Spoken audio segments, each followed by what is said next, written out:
दूसरा उसका रास्ता है, फिर हम आंदोलन करें, करो या मरो का। जब हम आंदोलन करने जाएं, हम सिर पे कफन बांध के जाएं कि और रास्ता हमारे पास नहीं है, अब आप या तो हमारी बात मान लो या फिर हमें इस दुनिया से निपटा दो, गोली मार दो। कल हमने देखा कि मंच पर जयंत चौधरी साहब थे, अखिलेश यादव की पार्टी से भी कुछ जो है मोजिज व्यक्तियों को हमने देखा।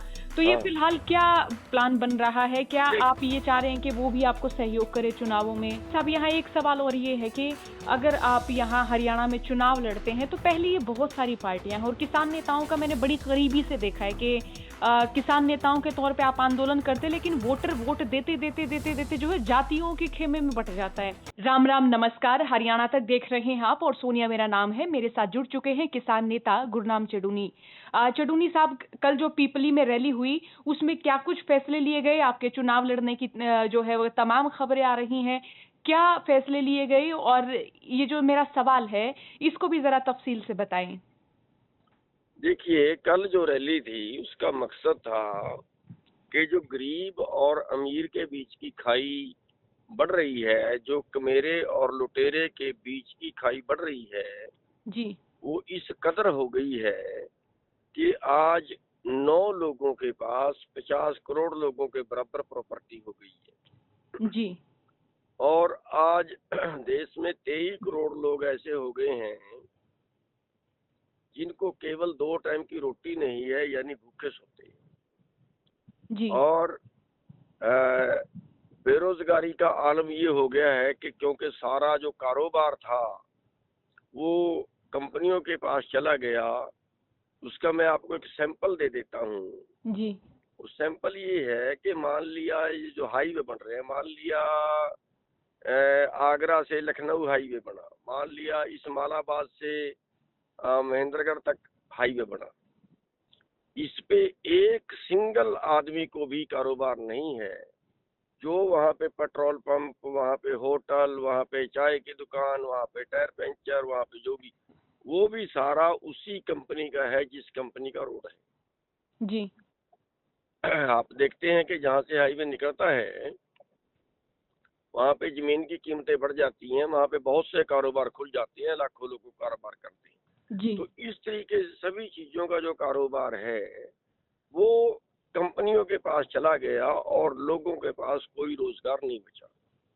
अड़ती बेरोजगार आज रोजाना सुसाइड करते हैं। अगली पीढ़ी भारत छोड़ के बाहर जा रही है। मजदूर का मजदूरी नहीं है, किसान की जो खेती है उस पर भी अटैक हो रहा है। अभी 2.5 लाख पंचायतों की पंचायती जमीनें वो कारपोरेट को देने जा रहे हैं। तो खेती जो रोजगार थी इनका बची थी वो भी जाएगी इनसे। जी। तो ये गरीब और अमीर के बीच की जो खाई है इसके ऊपर एक रैली थी, एक चिंतन था, एक प्रदर्शन था। जी। अब इसका हल क्या है? इसके 2 हल हैं जो कल रैली में प्रस्ताव रखा और उसमें लोगों ने बड़ा खुल के हमने बात रखी, हाँ में भी ना में भी, और बड़ा खुल के उसमें समर्थन किया लोगों ने। उसमें 2 चीज थी। एक तो ये कि एक हाल तो इसका ये है कि कानून राजनीति से बनते हैं जी। और राजनीति में जो जाता है वो वोटों से बनती है। वोट आप लोग डालते हो। लोगों का कहना, आपका जो किसान लीडर है उनका कहना ये था कि किसानों को राजनीति में नहीं जाना चाहिए। जी। तो कल हमने ये सवाल जो है पंचायत में रखा, लोगों में रखा, जाना चाहिए या नहीं जाना चाहिए। जी। तो इस पे दोनों तरह के हाथ खड़े करवाए और इस पे सब ने एक मत से ये कहा, हाथ खड़े करके, कि बिल्कुल किसानों को राजनीति करनी चाहिए। जब जी। ये 65% के वोट के मालिक हैं तो बिल्कुल राजनीति करनी चाहिए। अपना वकील उस कोर्ट में भेजना चाहिए जहाँ पे हमारे केस सुने जाते हैं। जी। तो हम ये दूसरा माने कि किसान मोर्चा से दूसरा आपका ताल्लुक। मेरा जी। दूसरा जी। मेरा जी। दूसरा वहाँ का जो प्रस्ताव है, दूसरा प्रस्ताव ये था कि आंदोलन से भी हल हो जाता है। मान लिया जी। हम चुनाव का प्रचार करें, चुनाव का प्रयास करें भी, जी। हमारे पास तो पैसा नहीं है जी। प्रचार के लिए। पैसे से सत्ता खरीदते हैं लोग और सत्ता से फिर पैसा बनाते हैं लोग। हमारे पास तो वो चीज नहीं है। यहाँ तो बड़े बड़े एमएलए खरीद लेते हैं, बड़े बड़े एमपी खरीद लेते हैं। यहाँ तो लोग वोट भी खरीदने का प्रयास करते हैं, वो भी पैसा, वहां भी पैसा चलता है। तो अगर ऐसा हो कि हम उस तरफ भी कामयाब ना हो, फिर हम क्या करें?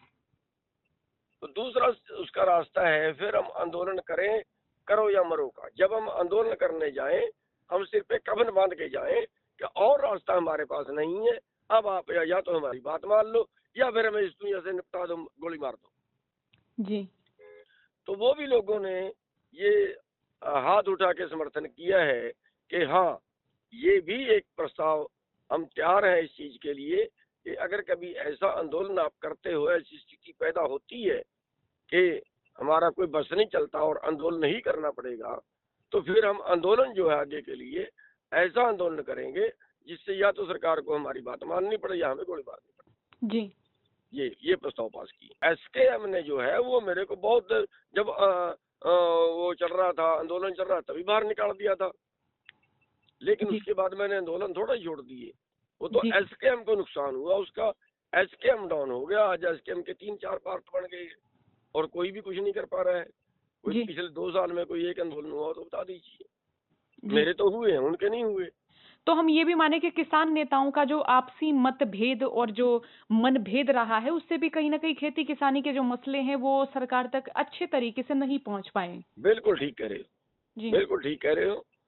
वो 2 चीज है। नंबर 1 तो जो कुछ किसान लीडर इस विचारधारा के हैं कि हमें आर पार की कर देनी चाहिए, और जी कुछ किसान लीडर इस विचारधारा के हैं कि अगर बात मानी गई, अगर आर पार कर दिया तो तुम्हारा तो रोजगार बंद हो जाएगा, इसलिए आर पार नहीं करनी चाहिए, धरना दे के बैठ जाना चाहिए ताकि तुम्हारा रोजगार चलता रहे। जी। तो कल हमने देखा कि मंच पर जयंत चौधरी साहब थे, अखिलेश यादव की पार्टी से भी कुछ जो है मोजिज़ व्यक्तियों को हमने देखा। तो ये हाँ, फिलहाल क्या प्लान बन रहा है? क्या देख आप ये चाह रहे हैं कि वो भी आपको सहयोग करे चुनावों में? देखिए देखिए बिल्कुल वो भी जयंत चौधरी जी हैं। जी उनके बाबा जी आज तक के चौधरी चरण सिंह जी साहब, जिस दिन का देश आजाद हुआ उस दिन से आज तक के सबसे बड़े किसान लीडर रहे हैं। जी अगर उनको किसान के लिए किया है तो उन्होंने बहुत कुछ किया है। या फिर हरियाणा में अगर हम बात करें, एक स्टेट की बात करें, तो चौधरी देवीलाल ने किया है। जी उसके पहले की बात करें तो सर छोटू राम ने किया है। जी इसलिए जयंत चौधरी को बुलाना जरूरी था कि हमारी बातें राजनीतिक लोगों तक पहुंचे, हमें तकलीफ क्या है, और वो हमारी बात को उठाएं। और हाँ, अगर कहीं हमें एक दूसरे का सहयोग करना पड़े तो हम जितने किसान पक्ष के लोग हैं वो क्यों ना एक दूसरे का सहयोग करें। अब बीजेपी को भगाने का तरीका क्या है? बीजेपी तो देश को बेच रही है। जी जो देश जनता का था, जो भारत देश को या हम महान देश बोलते थे, वो देश को आज सेल पे लगा दिया और कोई देश का नागरिक नहीं बोल रहा है। मतलब मैं ये मानता हूं कि जो अपने देश को बचाने के लिए बोलते वो क्या करेंगे। जी अब मीडिया को भी चाहिए, ये मीडिया की और ज्यादा ड्यूटी बढ़ती है, धर्म बढ़ता है, फर्ज बढ़ता है। अब इन्होंने सब कुछ, रेलें बेच दी, हवाई अड्डे बेच दिए, कंपनियां बेच दी, बंदरगाहें बेच दी, अब ये पंचायती जमीन भी बेच रहे हैं। जी अगर देश बिक ही गया तो फिर आप तो जो है वो सारा गुलामी में बचोगे। जी। लेकिन चटूनी साहब, यहाँ एक सवाल और ये है कि अगर आप यहाँ हरियाणा में चुनाव लड़ते हैं, तो पहले ये बहुत सारी पार्टियां हैं और किसान नेताओं का मैंने बड़ी करीबी से देखा है कि किसान नेताओं के तौर पे आप आंदोलन करते हैं, लेकिन वोटर वोट देते जो है जातियों के खेमे में बट जाता है कि ये तो हमारी जात का है, इसने वोट देंगे, ये हमारी जात का है। तो ये मैं अपने गाँव देहात में बहुत करीबी से ये चीज देखती आती हूँ। तो क्या आप भविष्य मानते हैं अपना या किसी भी किसान नेता का राजनीति में? बिल्कुल, आपकी बात 100% सही है। हमारा जो चुनाव होता है वो कभी आर्थिक मुद्दों पे नहीं होता, कभी इन चीजों पे नहीं होता कि कौन लूट रहा है, कौन बचा रहा है। हमारा जो चुनाव है वो जाति पे और धर्म पे आके बंट जाता है लास्ट में आके। जी और ये राजनीतिक पार्टियां वही करा रही हैं। बीजेपी तो बिल्कुल ही इसी चीज पे आ गई। जी हिंदू है मुसलमान है, हिंदू है मुसलमान है, इसी चीज पे आ गई। जाट है नॉन जाट है, बस वहीं पे आ गई। हम उसी चीज से लोगों को बाहरना चाहते हैं। जब ये आपका ये सवाल है कि उसमें कामयाब होंगे कि नहीं होंगे, बिल्कुल ये ये भी हमें सवाल नहीं है। पता, ये हमें नहीं पता। हम तो एक कर्म कर सकते हैं, एक जो सही रास्ता है उस पे बोल सकते हैं, उस पे लोग हमारी बात मानेंगे कि नहीं मानेंगे, इसका हमें कोई अंदाजा नहीं है, क्योंकि हमारे पास एडवर्टाइजमेंट करने के लिए कोई पैसा नहीं है। क्या आपकी किसी पार्टी से बात हुई है? हमारे संवाददाता ने आपसे कल बात की थी, चंद्र प्रकाश नाम है उनका। उनका कहना था कि क्या आप किसी पार्टी से आपकी बात हुई है? और आपने तब जवाब दिया था कि किसी और पार्टी का ऑफर हो सके मैं स्वीकार करूं, लेकिन बीजेपी के लिए मनाही है। हाँ, ये बिल्कुल ठीक है, हम्म। बीजेपी की मेरी बनाई रहेगी। तो उसमें जयंत चौधरी, अखिलेश यादव, अगर हम इनका देखिए जिक्र करें, इनका तो देखिए हम हरियाणा में नहीं माने कि क्या वो प्रतिनिधित्व हो पाएगा? ये तो फिर ये चीज होगी कि तीसरे मोर्चे जैसी बात होगी। नहीं, मैंने जयंत चौधरी को या अखिलेश जी को इसलिए नहीं बुलाया कि आप मेरी हिस्सेदारी डालें। जी। उनके तो हरियाणा में पार्टी ही नहीं है, वो बेचारे क्या हिस्सेदारी डालेंगे, उनकी तो पार्टी ही नहीं है हरियाणा में। हम्म। उसका मकसद मेरा ये था, उसका मकसद मेरा ये था कि लोगों को हमारी जो बातें हैं वो राजनेताओं तक पहुंचनी चाहिए। जी। अब जो बात मैंने कही तो वो कल आपने ध्यान से सुना होगा कि जी। कर्जे में मैं बोला था कि बिल्कुल आखिर बिल्कुल। कारपोरेट का क्यों माफ होता है, किसान कर्जे में क्यों मरता है। जी। कोई देश कोई कारपोरेट, एक भी आदमी कारपोरेट का कर्जे में फांसी नहीं खाया, और 33 किसान रोज मर जाते हैं। कर्जा माफ 15 लाख करोड़ फिर कारपोरेट का माफ कर दिया, क्यों जी। लुटा रहे हो देश को।